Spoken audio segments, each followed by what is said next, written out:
Seja Care Club.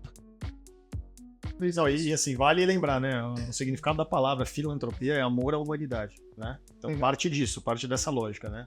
Se a gente for pensar a própria história da filantropia, né? A filantropia nasceu nos Estados Unidos praticamente como um mecanismo de controle, né? Então as famílias que tinham muito, os Rockefeller, por exemplo, que eram bilionários, controlavam tudo, eles usavam a filantropia, a doação, como forma de você manter o equilíbrio, manter a estrutura funcionando, por causa daquela política do põe circo, assim, né? E por muitos anos a filantropia sempre foi vista dessa forma, né? Como uma lógica de, cara, eu dou dinheiro, eu trabalho, eu resolvo paliativamente alguns problemas, eu mantenho o meu poder, porque a filantropia pode ser uma forma muito eficiente de manutenção de poder, né? De não quebrar com problemas sistêmicos, de, na verdade, preservar os problemas sistêmicos, né?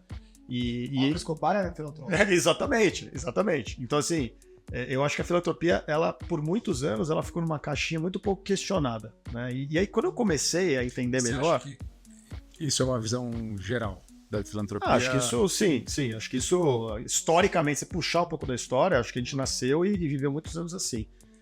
Só que eu acho que com o tempo, né, e aí eu fui acompanhando muito esse processo, né, especialmente quando eu comecei a entender um pouco o que é cultura de doação no Brasil, qual que é o papel das empresas, qual que é o papel das famílias, como que a filantropia se conecta com o governo, com as políticas públicas.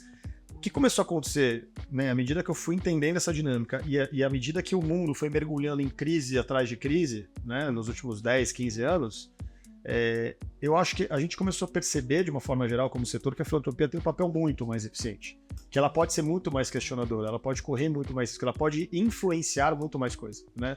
E eu acho que é esse movimento que acontece muito no Brasil e no mundo, assim, de a filantropia se questionar e falar, peraí, como é que a filantropia pode, de fato, ser uma questionadora de forma sistêmica? Então, assim, tem um conceito que hoje é super, né, estudar, que é a decolonização, né?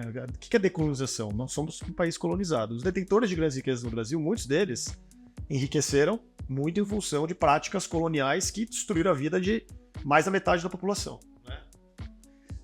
Como é que a filantropia pode servir para desconstruir esse lugar? Essa é uma conversa complexa, mas assim, é um exemplo de como que a gente pode ter filantropia a favor de mudanças estruturais que realmente mudem a longo prazo a vida das pessoas e que não sirvam só para, putz, choveu, vou dar o dinheiro. Lógico que precisa dar o dinheiro, cara. Se não der o dinheiro, as pessoas não comem, não bebem água. É o que está acontecendo no Rio Grande do Sul agora. Mas, como que a gente equilibra a filantropia emergencial com a filantropia estratégica, aquela que olha a longo prazo? E aí, tem uma mudança muito grande acontecendo hoje na maneira como você integra essa conversa entre setores, na maneira como as empresas se envolvem, na maneira como as famílias entendem o acúmulo de riqueza e falam, cara, eu preciso fazer mais, né? Na maneira como você se posiciona sobre isso, na maneira como a filantropia pode ser uma fomentadora de mais risco, né? De falar, muitas vezes o que acontece? É muito comum hoje. Boas ideias, elas têm riscos maiores.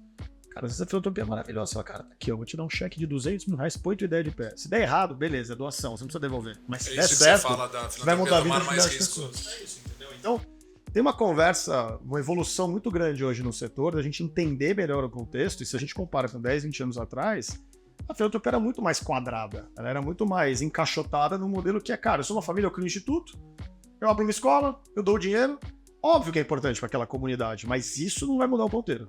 Vai resolver aquele problema paliativo ali, entendeu? Talvez a gente tenha migrado desse lugar só do emergencial paliativo, né, e até do filantropo herói, para um lugar mais questionador, mais sistêmico, entendeu?